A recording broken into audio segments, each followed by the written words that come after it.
In this lecture, we are going to talk about integrating many of the components covered in the entire course for applications in personalized medicine and systems pharmacology. The NCI's, the National Cancer Institute's TCGA, which is the Cancer Genome Atlas, an area where you can get a lot of data to analyze and apply many of the methods you are learning in this course. This NIH program collects genome-wide molecular data from thousands of patients with various types of cancer. This includes mRNA expression profiles of tumors, data about mutations and SNPs, as well as clinical parameters, including the patient recurrence and survival outcome, which is critical for identifying risk groups by correlating molecular markers with outcome. So let's take a live quick look at the TCGA data portal. So this is the TCGA website. You click on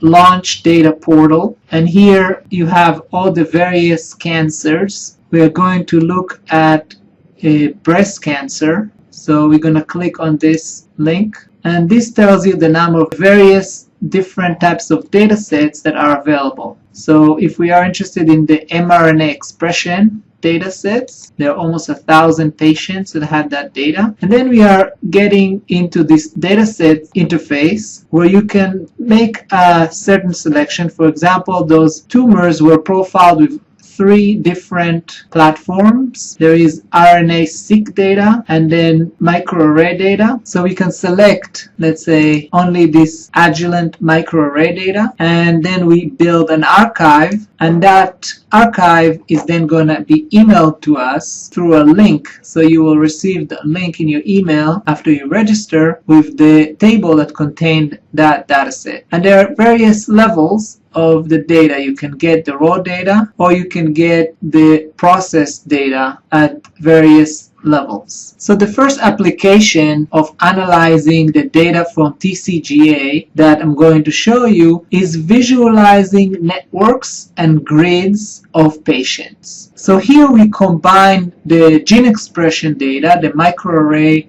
gene expression data, with some clinical data available for those patients to visualize those networks and grids. So we process the gene expression data from TCGA for breast cancer to create those networks and grids of patients based on their gene expression profile similarity. This approach identified patients with similar tumors initially using PCA, which we learned about. Then we overlay the information about the clinical outcome, or the ER status, the estrogen receptor status for each of those patients, which is considered a marker for treatment decisions. And we wanted to see if we can find the cluster of patients that have similar outcome or similar estrogen receptor classification. And this is good for if you have new patients, you can place them within those networks or grids, and this can be used directly to predict their risk outcome. And predicting the risk outcome for a patient is important for physicians to make decisions regarding the treatment they should prescribe. For the rest of this lecture, I'm going to talk to you about a paper that we recently published.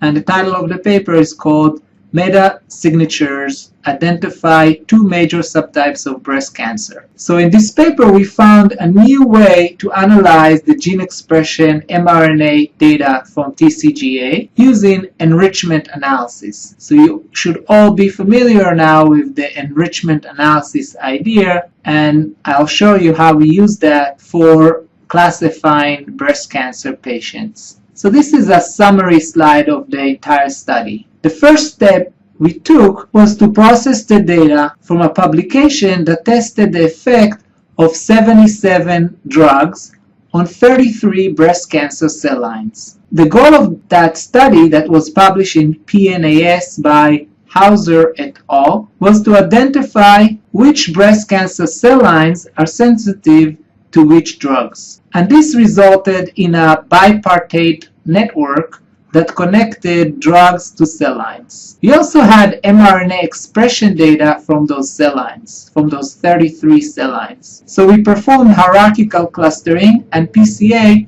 to identify groups of cell lines that show similar expression patterns. We also downloaded the cancer mRNA microarray data from TCGA and performed hierarchical clustering and PCA to identify groups of patients that show similar expression patterns. So far, this was a standard type of analysis. The special thing that we did next was to perform enrichment analysis on the genes that are highly expressed in each patient or cell line using the CHIA and histone modification gene set libraries that I mentioned to you in the enricher lecture. This resulted in a vector of enriched terms for each patient or cell line. We call these vectors metasignatures because they are inferred from the mRNA signatures. We then clustered the patients based on their mRNA signatures or based on the CHIA and histone modification metasignatures.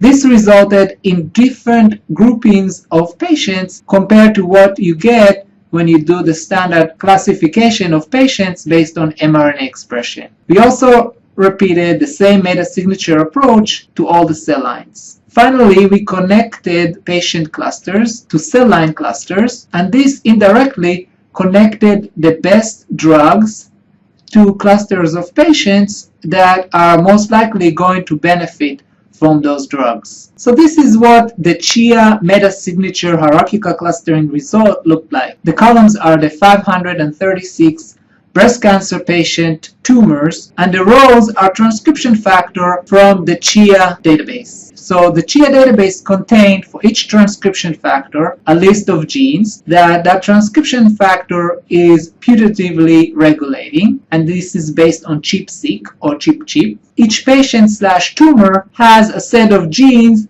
that are highly expressed in the tumor compared to all other tumors within this group. So the brown spots are those entries that have high overlap or low p-value since we use the Fisher exact test to assess the overlap. So the results point to two big clusters of patients and few small clusters of patients. So the histone modification hierarchical clustering of the metasignatures is showing a similar result. We get two big clusters and few small clusters. The clusters from the CHIA and histone modifications, they match each other. So the two big groups of patients fall in exactly the same two groups of patients in the CHIA metasignatures and the histone modifications metasignatures. The color bar on top of the enrichment result is the clustering that you will get if you use the regular mRNA-based patient classification. And this is to show that we get very different clustering when we apply this metasignature hierarchical clustering approach. However, if you look carefully on those color bars on top of those two hierarchical clustering images, you can see the classification is not completely random. So now we can ask whether our clusters that we identified using the metasignature approach correlated clinical outcome. And we did this with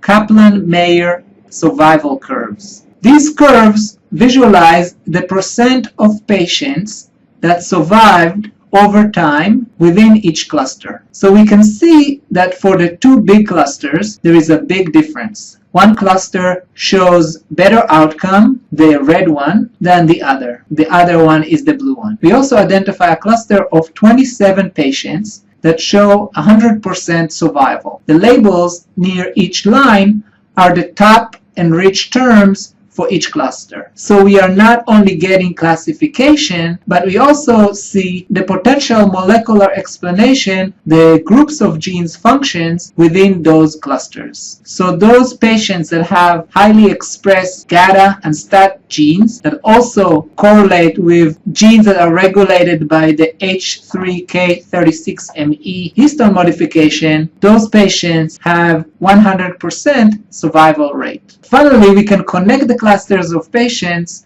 we found with the metasignatures to potential drugs through the expression data from the cell lines.